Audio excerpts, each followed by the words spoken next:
Zoti orienton se mënyra se si duhet të trajtojmë ne, pra jo të gjithë jo besimtarët janë njësoj. Kjo është shumë e rëndësishme. Pra Zoti i Madh i ka klasifikuar jo besimtarët. Ka jo besimtar ateist, ka jo besimtar idhujtar, ka jo besimtar idhtar të librit dhe jo besimtarët nga idhtarët e librit klasifikohen në hebrej dhe në të krishterë. Ka jo besimtar, domethënë për shkak të besimeve cilat burojnë, domethënë nga një origjinë qiellore, për shembull siç është, për shembull siç thuhet për shembull për rastin e Mexhusëve që mendohet që ata të kenë pas një origjinë qiellore.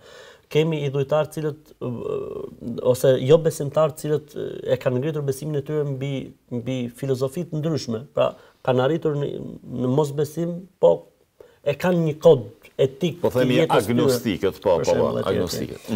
Domethënë janë të klasifikuara, pra nuk janë të gjithë njësoj. Dhe domethënë Kurani me shumë delikatesë trajton idhtarët e librit, me shumë thojza hatër mban idhtarët e librit, sepse janë njerëz cilët fundi fundit e kanë një origjinë, e kanë një mbështetje, referohen diku, e si pasojë dhe debati me këta njerëz, dialogimi me këta njerëz duhet të jetë shumë më fin, shumë më i kujdesshëm.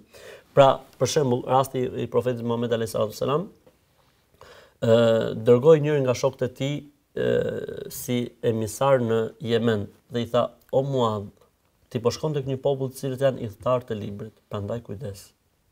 Gjëja e parë për cilën duhet t'i ftosh idhtarët e librit në Islam të jetë monoteizmi, njësimi i Zotit. Pra koncepti se kemi të bëjmë një Zot i cili është absolut dhe se Zoti nuk ka bir dhe se ky që ata thonë se është biri i Zotit nuk është biri i Zotit, por është profet, njeri.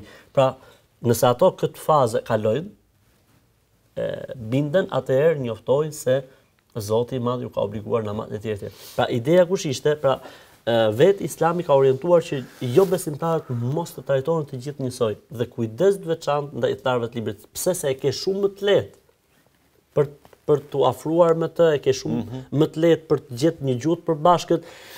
Ti thua Ibrahimi, ai thot Abrahamit, ti thua Nuhu, ai thot Noe, ai thot arka e Nuhut, ti thua Nia e Pa janë shumë koncepte, ti thu bota tjetër, edhe ai thot bota tjetër, ti thua ahireti, ai thot bota tjetër, ti thu xheneti, ai thot parajsa. Pa janë koncepte, dita e gjyqit, dita e gjykimit, pa janë shumë koncepte të cilat, domethënë nëpërmjet tyre ti mund ta fitosh zemrën e tij dhe mund të sqarosh atij se kush është e vërteta dhe si qëndron e vërteta. Për këtë arsye në këtë ajet kuranor Zoti thot: "Wa la tujadilu ahlal kitabi illa billati ahsan." Mos dialogoni apo debatoni me idhtarët e librit vetëm se në mënyrën më të mirë. Pra, është porosi për Zotit. Pra, Zoti thot në mënyrën më të mirë. Pse? Sepse ka hapësirë për të gjetë gjuhë, ka hapësirë për të gjetë diçka, domethënë që dal nga dal, ne të kalojmë pastaj nga një fazë në një fazë tjetër, derisa personi që ti ke përballë të bindet. Pra, ky ajet faktikisht është urdhër i dyfisht, është urdhër edhe për ne musliman, që nuk mund të ketë, domethënë, një bashkëjetesë nëse njerëzit nuk janë të ditur.